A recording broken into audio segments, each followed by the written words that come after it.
बदचलन औरत शर्म नहीं आती तुझे, मुझे मना करते हुए तेरी हिम्मत कैसे होती है मुझे मना करने की। हर रात यही नखरे करती है, हर रात तुझे बताना पड़ेगा कि पति परमेश्वर होता है। एक तो बेटी पैदा कर दी, ऊपर से छूने नहीं देगी अपने को, सती सावित्री बनती है। नशे में धुत दीपू उल जुलूल बकते हुए ऋचा को दबोचने की चेष्टा में उस पर चढ़ गया। ऋचा की गर्दन पर शिकंजा कसते हुए बोला, यार दोस्तों के साथ तो खूब ही करती है और पति के पास आते ही रोनी सूरत बना लेती है। सुन, मुझे एक बेटा चाहिए, यश सीधे से नहीं मानी तो जान ले लूंगा। नशे में चूर दीपू को एहसास ही नहीं था कि उसने ऋचा की गर्दन को कसकर दबा रखा।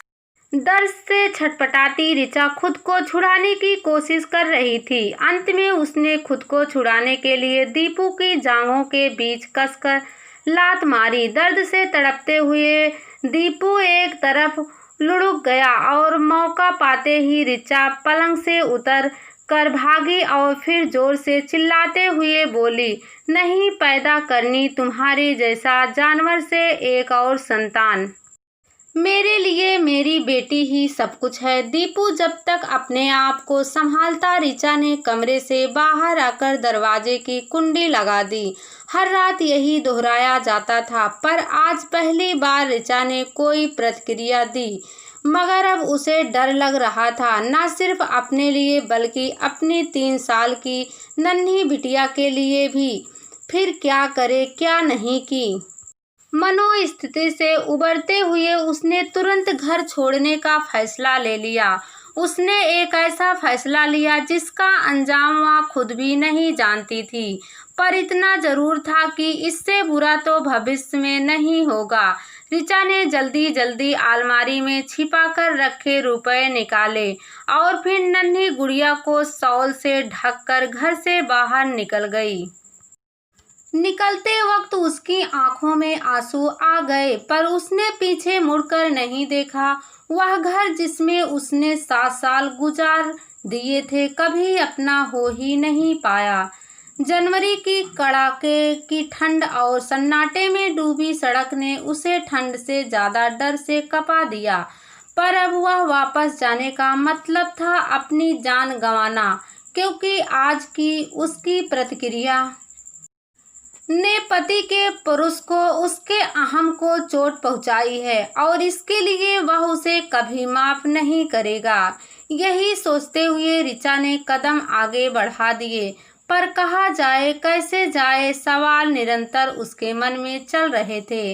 नन्ही सी गुड़िया उसके गले से चिपकी हुई ठंड से कांप रही थी। पास पड़ोसी के किसी घर में जाकर वह तमाशा नहीं बनाना नहीं चाहती थी। ऑटो या किसी अन्य सवारी की तलाश में वह मुख्य सड़क तक आ चुकी थी, पर कहीं कोई नहीं था। अचानक उसे किसी का ख्याल आया कि शायद इस मुसीबत की घड़ी में वह उसकी मदद करे, पर क्या उन्हें उसकी याद होगी? कितना समय बीत गया है, कोई संपर्क भी तो नहीं रहा। उसने जो भी हो एक बार कोशिश करके उसने मन ही मन सोचा। आसपास कोई बूथ ना देख ऋचा थोड़ा आगे बढ़ गई। मोड़ पर ही एक निजी अस्पताल था, शायद वहां से फोन कर सके। सामने लगे साइन बोर्ड को देखकर ऋचा ने आश्वस्त होकर तेजी से अपने कदम उस ओर बढ़ा दिए, पर किसी ने फोन नहीं करने दिया, या मयंक जी ने फोन नहीं उठाया तो रात भी तो कितनी हो गई है। ये सब सोचती हुई ऋचा ने अस्पताल में प्रवेश किया। स्वागत कक्ष की कुर्सी पर एक नर्स बैठी ऊँघ रही थी। माफ कीजिएगा, अपने ठंड से जमे हाथ से उसे धीरे से हिलाते हुए ऋचा ने कहा। कौन है?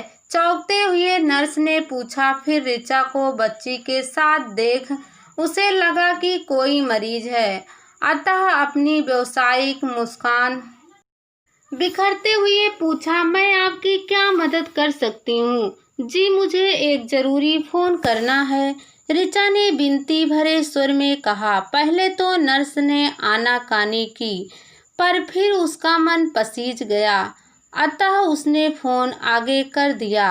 गुड़िया को वहीं सोफे पर लिटाकर ऋचा ने मयंक जी का नंबर मिलाया। घंटी बजती रही पर फ़ोन किसी ने नहीं उठाया। ऋचा का दिल डूबने लगा कि कहीं नंबर बदल तो नहीं गया है। अब कैसे वह बचाएगी खुद को और इस नन्ही सी जान को। उसने एक बार फिर से नंबर मिलाया। उधर घंटी बजती रही और इधर तरह तरह के संयंत्र ऋचा के मन में चलते रहे। निराश होकर वह रखने ही वाली थी कि दूसरी तरफ से वही जानी पहचानी आवाज आई। हेलो ऋचा सोच में बैठ गई कि बोले या नहीं। तभी फिर हेलो की आवाज ने उसकी तंद्रा तोड़ी तो उसने धीरे से कहा, मैं ऋचा, तुमने इतनी रात गए फ़ोन किए और वह भी अनजान नंबर से। सब ठीक तो है? तुम कैसे हो? गुड़िया कैसी है? दीपू कहाँ है? ढेरों सवाल मयंक ने एक ही सांस में पूछ डाले। जी मैं जीवन ज्योति अस्पताल में हूँ, क्या आप अभी यहाँ आ सकते हैं? ऋचा ने रुंधे गले से पूछा। हाँ मैं अभी आ रहा हूँ, तुम वहीं इंतजार करो, कह मयंक ने रिसीवर रख दिया। ऋचा ने रिसीवर रख कर नर्स से फ़ोन के भुगतान के लिए पूछा तो नर्स ने मना करते हुए कहा, मैडम आप आराम से बैठ जाए, लगता है आप किसी हादसे का शिकार हैं। नर्स की पैनी नज़रों को अपनी गर्दन पर महसूस कर ऋचा ने गर्दन को आंचल से ढक लिया। नर्स द्वारा कॉफ़ी दिए जाने पर ऋचा चौंक गई। पी लीजिए मैडम, बहुत ठंड है, नर्स बोली। गर्म कॉफ़ी ने ऋचा को थोड़ी राहत दी। फिर वह नर्स की सहृदयता पर मुस्कुरा दी। इसी बीच मयंक अस्पताल पहुंच गए। आते ही उन्होंने गुड़िया के बारे में पूछा। ऋचा ने सो रही गुड़िया की तरफ इशारा किया तो मयंक ने लपक कर उसे गोद में उठा लिया। नर्स ने धीरे से मयंक को बताया कि संभवतः किसी ने ऋचा के साथ दुर्व्यवहार किया है क्योंकि इनके गले पर नीला निशान पड़ा है। नर्स को धन्यवाद देते हुए मयंक ने गुड़िया को और कसकर चिपका लिया। बाहर निकलते ही ऋचा ठंड से कांप उठी। तभी मयंक ने उसे अपनी जैकेट देते हुए कहा, पहन लो वरना ठंड लग जाएगी। ऋचा ने चुपचाप जैकेट पहन ली और उनके पीछे चल पड़ी। कार की पिछली सीट पर गुड़िया को लिटाते हुए मयंक ने ऋचा को बैठने को कहा, फिर खुद ड्राइविंग सीट पर बैठ गए। मयंक के घर पहुंचने तक दोनों खामोश रहे। रुकते ही ऋचा ने गुड़िया को निकालना चाहा, पर मयंक ने उसे घर की चाबी देते हुए दरवाज़ा खोलने को कहा और फिर खुद धीरे से गुड़िया को उठा लिया। घर के अंदर आते ही उन्होंने गुड़िया को बिस्तर पर लिटाकर रजाई से ढक दिया। ऋचा ने खुद कहना चाहा तो उसे चुप रहने का इशारा कर एक कंबल उठाया और बाहर सोफे पर लेट गए। दुविधा में खड़ी ऋचा सोच रही थी कि इतनी ठंड में घर का मालिक बाहर सोफे पर और वह उनके बिस्तर पर।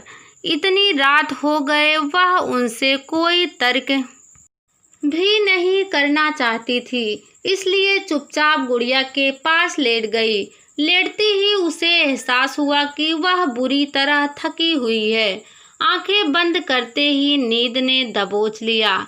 सुबह रसोई में बर्तनों की आवाज़ से ऋचा की नींद खुल गई। बाहर निकलकर देखा मयंक चाय नाश्ते की तैयारी कर रहे थे। ऋचा शॉल ओढ़कर रसोई में आई और धीरे से बोली, आप तैयार हो जाएं। ये सब मैं कर देती हूँ, मुझे आदत है, तुम थोड़ी देर और सो लो, मयंक ने जवाब दिया। ऋचा ने अपनी आंसू से भरी आंखों से मयंक की तरफ देखा। इन आंखों के आगे वह पहले भी हार जाते थे और आज भी हार गए। फिर चुपचाप बाहर निकल आए। मयंक के तैयार होने तक ऋचा ने चाय नाश्ता तैयार कर मेज पर रख दिया। नाश्ता करते हुए मयंक ने धीरे से कहा, बरसों बाद तुम्हारे हाथ का बना नाश्ता कर रहा हूँ। और फिर चाय के साथ आंसू भी पी गए। जाते जाते ऋचा की तरफ देख बोले, मैं लंच ऑफिस में करता हूँ, तुम अपना और गुड़िया का ख्याल रखना और थोड़ी देर सो लेना। और फिर मयंक ऑफिस चले गए। दूर तक ऋचा की नजरें उन्हें जाते हुए देखती रही, ठीक वैसे ही जैसे 3 साल पहले देखा करती थी। जब वह पड़ोसी थे तब कई बार मयंक ने ऋचा को दीपू की क्रूरता से बचाया था। इसी दौरान दोनों के दिल में एक दूसरे के प्रति कोमल भावनाएं पनपी थी, पर ऋचा को उसकी मर्यादा ने और मयंक को उसके प्यार ने कभी इजहार नहीं करने दिया, क्योंकि मयंक ऋचा की बहुत इज्जत भी करते थे। वह नहीं चाहते थे कि उनके कारण ऋचा किसी मुसीबत में फंस जाए। यही सब सोचते आंखों में भर गए आंसुओं को पोंछकर ऋचा ने दरवाजा बंद किया और फिर गुड़िया के पास आकर लेट गई। पता नहीं कितनी देर सोती रही। गुड़िया के रोने से नींद खुली तो देखा 11 बजे रहे थे। जल्दी से उठकर उसने गुड़िया को गर्म पानी से नहलाया और फिर दूध गर्म करके दिया। बाद में पूरे घर को व्यवस्थित कर खुद नहाने गई। पहनने को कुछ नहीं मिला तो संकुचाते हुए मयंक की अलमारी से उनका ट्रैक सूट निकाल कर पहन लिया और फिर टीवी चालू कर दिया। मयंक ऑफिस तो चले आए थे, पर नन्ही गुड़िया और ऋचा का ख्याल उन्हें बार बार आ रहा था। तभी उन्हें ध्यान आया कि उन दोनों के पास तो कपड़े भी नहीं हैं।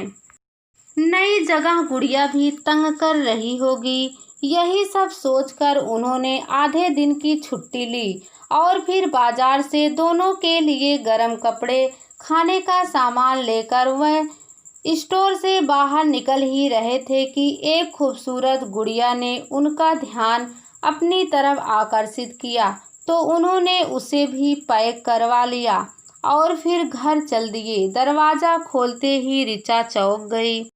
मयंक ने मुस्कुराते हुए सारा सामान नीचे रख नन्ही सी गुड़िया को खिलौने वाली गुड़िया दिखाई।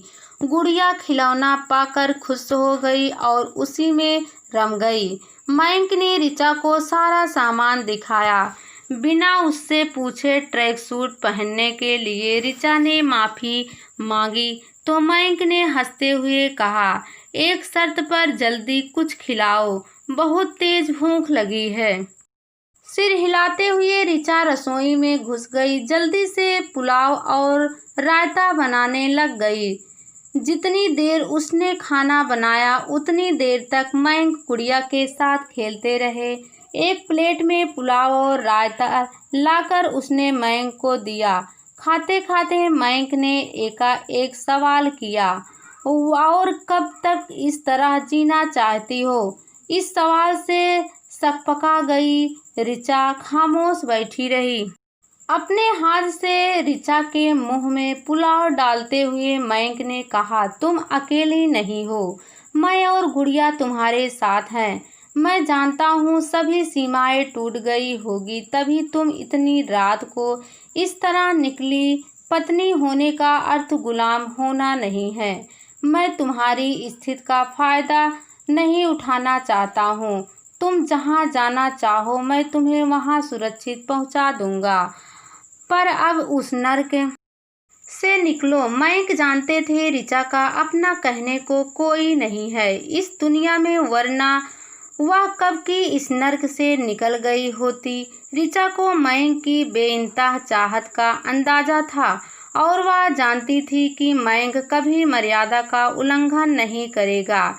इसलिए तो वह इतनी रात गए उनके साथ बेझिझक आ गई थी। दीपू मुझे इतनी आसानी से नहीं छोड़ेंगे, सिसकते हुए ऋचा ने कहा और फिर पिछली रात घटी घटना की पूरी जानकारी मयंक को दे दी। गर्दन में पड़े नीले निशान को धीरे से सहलाते हुए मयंक की आंखों में आंसू आ गए। तुमने इतनी हिम्मत दिखाई है ऋचा, तुम एक बार फैसला कर लो। मैं हूँ तुम्हारे साथ, मैं सब संभाल लूँगा। कहते हुए ऋचा को अपनी बाहों में लेकर उस नीले निशान को चूम लिया। हाँ में सिर हिलाते हुए ऋचा ने अपनी मौन स्वीकृति दे दी और फिर मयंक के सीने पर सिर टिका दिया। अगले ही दिन अपने वकील दोस्त की मदद से मयंक ने दीपू के खिलाफ केस दायर कर दिया। सजा के डर से दीपू ने चुपचाप तलाक की रजामंदी दे दी। मयंक के सीने पर सिर रखकर रोती ऋचा का गोरा चेहरा सिंदूरी हो रहा था। आज ही दिनों ने अपने दोस्तों की मदद से रजिस्टर के दफ्तर में शादी कर ली थी। निश्चित सी सोती ऋचा का दमकता चेहरा चूमते हुए मयंक ने धीरे से करवट ली कि मयंक की नींद खुल गई। पूछा, क्या हुआ? कुछ चाहिए क्या? हाँ, 1 मिनट, अभी आता हूँ मैं, बोलते हुए मयंक बाहर निकल गए और फिर कुछ ही देर में वापस आ गए। उनकी गोद में गुड़िया थी। उन्नीदी सी गुड़िया को दोनों के बीच सुलाते हुए उन्होंने कहा, हमारी बेटी हमारे पास सोएगी, कहीं और नहीं। मयंक की बात सुनकर नन्ही गुड़िया नींद में भी मुस्कुराने लग गई और मयंक के गले में हाथ डालकर फिर सो गई। बाप बेटी को ऐसे सोते देख ऋचा की आंखों में खुशी के आंसू आ गए। मुस्कुराते हुए उसने भी आंखें बंद कर ली। नई सुबह के स्वागत के लिए